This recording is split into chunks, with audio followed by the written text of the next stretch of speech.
doesn't matter whether you're a man or a woman. If you are a parent and you have male or female children, what I'm about to show you, these 3 videos I'm about to show you, will interest you and will definitely benefit you. Now, those of us that have male children, I have both, I have male and female children. None of us will want our sons to be abused by a man or a woman. Neither would we want our daughters to be abused by a man or a woman. There's no one that loves another person that wants the person he or she loves to be abused. So when we are speaking about abuse, we need to get off the issue of gender. It's not about genders. It's a human problem.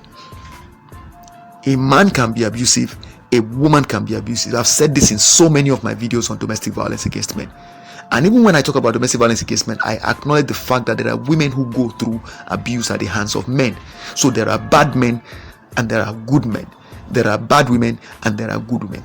This is the problem I see, and I'm not the only one that's saying it. I've seen other people that have said this thing, and this lady, a lady in the 3rd video you're going to watch, said the same thing. Over the years, because from a historical perspective, women have been the ones that have been on the receiving end of abuse well, let's put it this way. The physical abuse has been meted out on the women.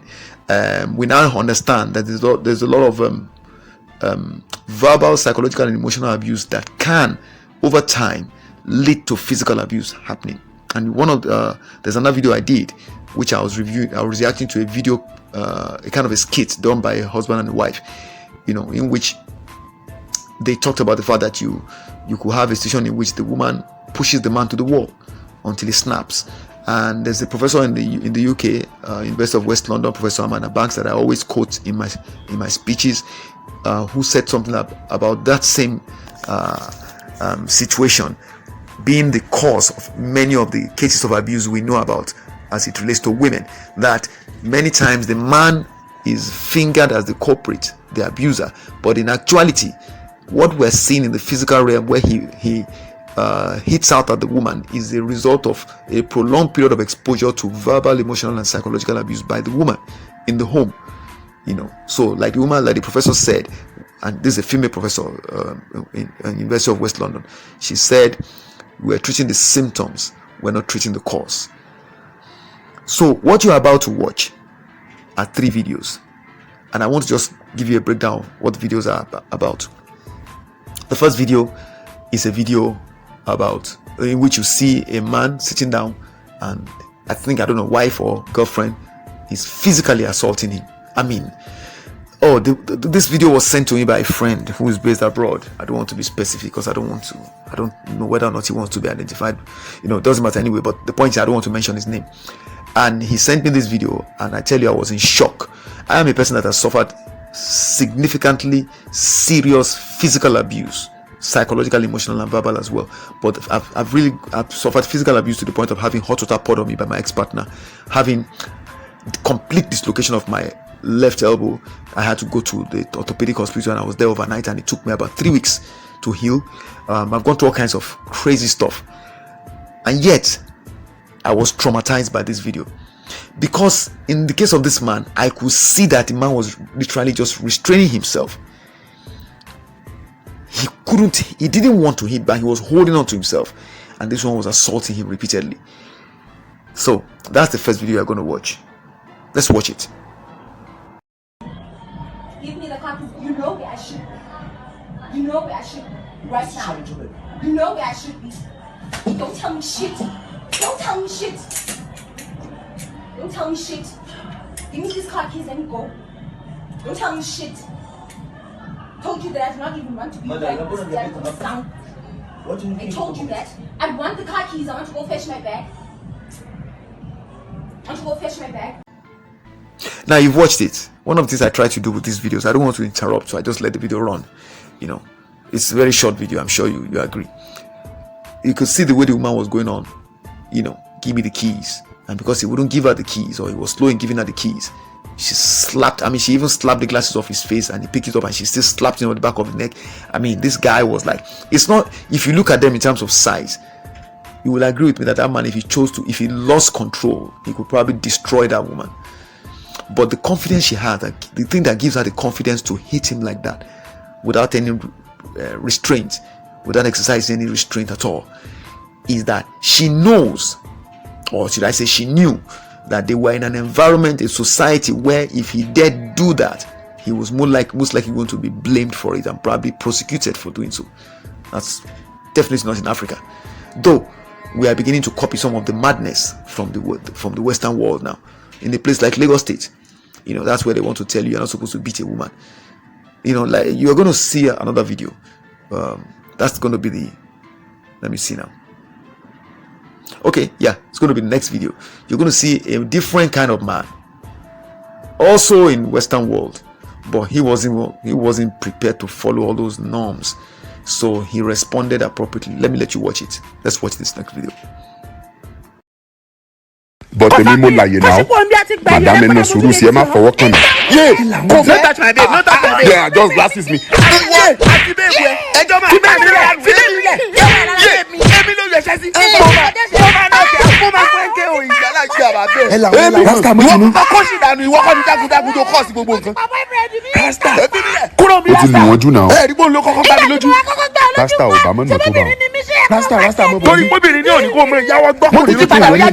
Now, so you've watched that second video. You will agree with me that this second man, the dreadlock guy, he still exercised some restraint. He didn't want to really hit the woman, but when the husband or the boyfriend of that woman tried to get in his face and say he was trying to be some kind of hero, you saw the damage he did to that one, just with a few punches. And you saw the way he just pushed up the woman. That guy was capable of destroying them both. Now imagine if they were not in that kind of a place where there were people who could intervene. And notice that nobody cautioned the woman. Now two men now went and faced the guy and tried to kind of walked him out and said he should leave. But the thing is, nobody cautioned the woman. This is the problem. The West has created this madness in which women feel that society owes them, the obligation to ignore their indiscretions, their unwillingness to exercise restraint and self-control. And so whatever manner they choose to unleash their madness, men are just supposed to take it and tolerate it. In fact, the society is supposed to tolerate it. That is the madness we're dealing with, and it's getting worse by the day. But here's the thing that puzzles me. The women who do it, they know that the people they are doing it to are somebody's sons. And in other words, there's a woman somewhere who is going to be unhappy about the way her son is being treated. The mother of the gentleman that was being slapped on the head sitting on the dining table could not be happy to see that video if she recognizes her son. Neither would his sister or his cousin. The same thing applies to the man, the dreadlock man. His girlfriend, his wife, his cousin, his sister, his mother will not be happy to see that a random woman just slapped her son in the stadium for no reason, and then nobody cautions her, nobody corrects her, nobody scolds her, and instead they walk her son out of the place. How would that make them feel? So with the women are once hurting other women, I keep saying this, when they do this to another person's son, they are doing it to another woman as well. Let's watch the third video. For third video, we do have some women that are willing to speak the truth when it matters. They speak facts. They think logically. They address issues objectively. And you're going to listen to two such women here who are putting themselves in the shoes of, they're trying to say, look, imagine this person was my son. What would I say to my son? Listen to them. Men hitting women. I just watched a video. This woman was hitting this guy. Hitting him seriously, knocking him over the head, and he walking away. He just taking the blows and walking away. Taking the blows and walking away. I salute that man because he did not hit her back. Okay? Alright, so serious question. My mama told my brothers, if a woman is man enough to hit you, she man enough to get hit back. Okay? I'm a little biased because if my son don't hit you, don't hit him. But if you're walking around and you hit him, what am I supposed to tell my son? His daddy tell him not to hit women. But I'm just like, I don't want my son to be like that guy. What do y'all tell y'all kids? Okay, so first and foremost, wow, she's fucking beautiful. Jesus Christ. But let's just say this. Y'all, I don't know why this isn't taught a lot. We teach guys so much. Don't hit women. Respect women. Don't do this. Don't do that. But why aren't we telling women the same thing? Women can talk however they want to men. Women can get in guys' faces. Women can fucking jump at a guy, call him a bitch, all this stuff, and what are you going to do about it? And he has to stand there and take it. Women can hit a man, and if a man hits her back, it's still his fault. What? I'm sorry, but if you are in an argument with somebody and you have to hit them to get your point across because you don't like what they're saying, get some therapy, baby. Get some therapy. Because if you're not fighting professional, baby, put it away. You ain't Mike Tyson. Take it easy. I'm going to say something. If it's my son and he comes home to me with a black eye or something wrong with his face and it's a girl he's dating, mama's hands ready to eat for everybody. You could be younger, whatever the issue is, I'm going to solve the issue by decking you in your fucking mouth, and then your mom can come over and I'll deck her in the mouth, because no one's going to touch my sons. Same thing with my daughters. But I'm also going to implement my sons this or tell them this shit. If a girl keeps constantly hitting you or putting her hands on you, you need to leave. That is not the girl for you. Because even if you aren't a guy who hits women, eventually you're going to hit her because you're tired of that shit and you don't want to get hit anymore. And it's reactive abuse. Reactive abuse. Trust me, I know. I've been there. Reactive abuse. You can be abused so much that you finally fucking snap. And the last thing I want is my son to get in a habit of hurting people or hitting women. So ladies, the moral of the story, teach your fucking daughters to keep their hands to themselves. I don't care how mad they are. I don't care what the guy did. Keep your fucking hands to yourself, ladies, unless you're ready to get socked in your mouth or thrown against the fucking wall, because not every man is raised to not touch women. Some of these men don't even have moms to teach them that shit. Some of these men were raised by people off the streets, and not to be disrespectful, but it's true. Please, ladies, stop putting your fucking hands on people. Unless you want to get that 2-piece combo for KFC, bitch. So I decided that I would also just take the time to offer some details about this concept of reactive abuse that the other lady mentioned. And so I'm going to put a link to this particular article. There's quite a number of links on the subject, but this one I think was the one that caught my attention. All right, so it said, one of the most common tactics abusers use is to shift blame for the abuse onto the victim. The abuser will claim the victim is the abuser because of the reaction the victim has. The abuser may even attempt to convince the victim that there's nothing worth reacting over, so they diminish the pain, and that the victim is overreacting to the abuse. What the victim is actually experiencing is called reactive abuse. Definition: reactive abuse occurs when the victim reacts to the abuse they are experiencing. The victim may scream, toss out insults, or even lash out physically at the abuser. The abuser then retaliates by telling the victim that they are in fact the abuser. This happened to me quite a bit after I began to fight back. And like I said, the fighting back I did in my case with my ex-partner was just to push and to slap back most times. And yet, she would try. I mean, she even got to the point she was actually claiming that I used to beat her. And then she was asked, okay, where are the injuries? Where are the reports? Where no reports, nothing. It took her a year to respond to the DSVRT, inviting her to the office to respond to the accusations I was making against her. For somebody who was abused and who had been beaten, you would have thought she would be so eager to go and meet a group of women that wanted to hear from her if what I was saying was the truth. Instead, she would tear the letter I took to her from them. Every time she would tear it and say she did not have time for that rubbish. She did that for an entire year until they had to threaten her with police arrest before she then showed up at the office for the first time in over 1 year that I'd been going there to complain. Injury after injury to my eyes, to different parts of my body. You understand? So that's the abuser typically always does that. That is the sign of an abuser. The fact that he or she wants to turn it around and make you, the abused person, look like the abuser. So reactive abuse is when, as you can see, that's what the woman was trying to explain. And I think it says it all. Let me just add that into the video to end it. All right. So the message is clear. Please, let's tell our girls to keep their hands off other people. No matter how angry you are, there's no excuse for it. Right. You've heard them. They weren't beating about the bush. They weren't trying to be politically correct or diplomatic. They were very, very, very pointed in what they were saying. The first 2 months, so you could hear her saying, well, her mother taught, them, her brothers, a woman, if she's man enough to hit you, then she's man enough to get hit. I don't blame that mother for saying that, because I'm sure she must have seen enough of it. And then the woman herself is saying, the daughter is saying, look, I'm not going to tell my son to behave like that man who's being hit and walking away. because you can hear her. She told the story of a man, not like the man in the man who was sitting down there. This one, the woman was following him up and down. She was hitting the guy, and the guy was walking away. He could have hit her back, but he didn't, because he had been trained not to hit a woman, even if the woman is hitting you. I don't know how far you go, So she said, "Look, I'm going to tell my son. I don't want my son to be like that man."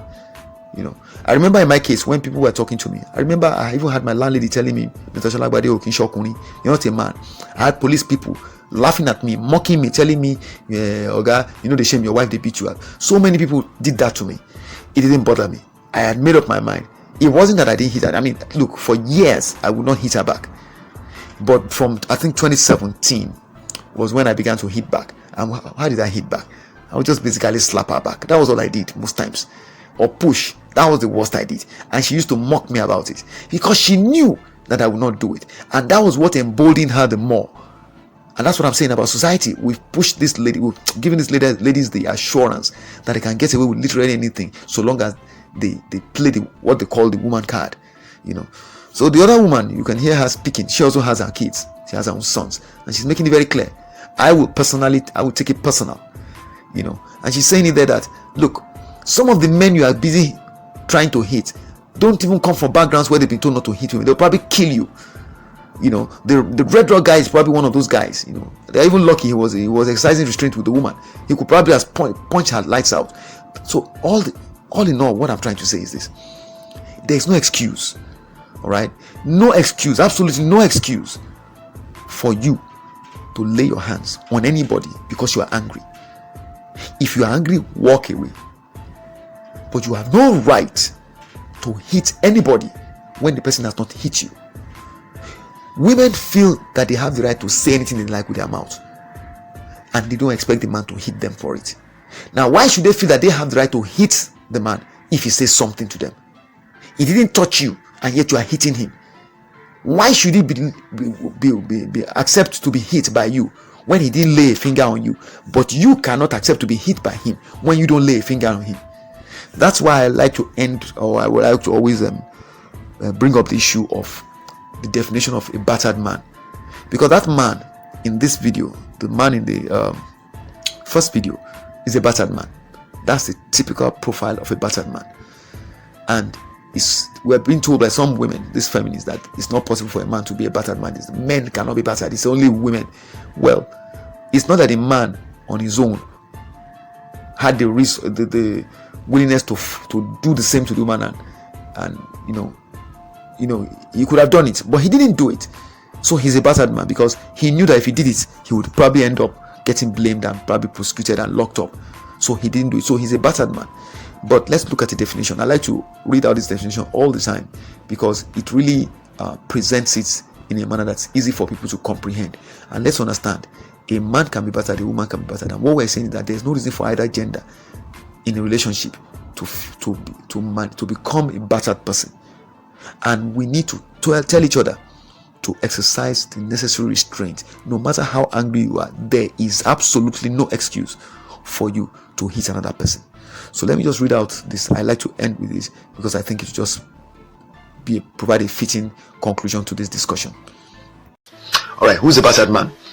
Let me just read out what you have on your screen, because it's actually a definition given by the researcher. Okay, he and a female partner had written a paper, and then they had to deal with some criticism of the work they did, in which they were making a case for men. And so he said this: indeed, men are hit by their wives, they are injured, and some are killed. But are all men hit by women battered? He said, but are all men hit by women battered? The answer, of course, is no. Men who beat their wives, who use emotional abuse and blackmail to control their wives, and are then hit or even harmed, cannot be considered battered men. A battered man is one who is physically injured by a wife or partner and has not physically struck or psychologically provoked her. Okay, Richard J. Gillis in Domestic Violence, not an even playing field. There's a URL there, you can always check it out. Now, I have also reversed the definition to fit for women as well. So I said, to define a battered woman, replace man or men with woman or women, wives with husband, her with him in the above definition, because that it applies. The thing is, you find out that quite often when they're talking about female victims of domestic violence, they rarely ever consider the possibility that the female partner psychologically provoked the husband, who then responded by inflicting physical harm on her, violence or abuse.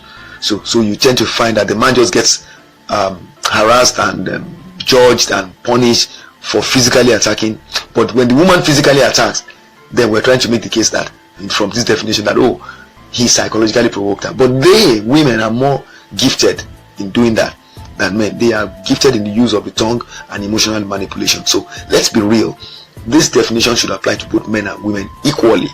And we all know, like I said, that women are very good at using their mouths, and they can push you through the wall, so drive you up the wall and over to the other edge. So men react. Indeed, I'll end by referring to what you see on the screen now. It's a quote credited to Professor Amanda Banks. She's a professor of psychology at the University of West London. This quote was given to me when I interviewed a Nigerian psychiatrist friend of mine based in London.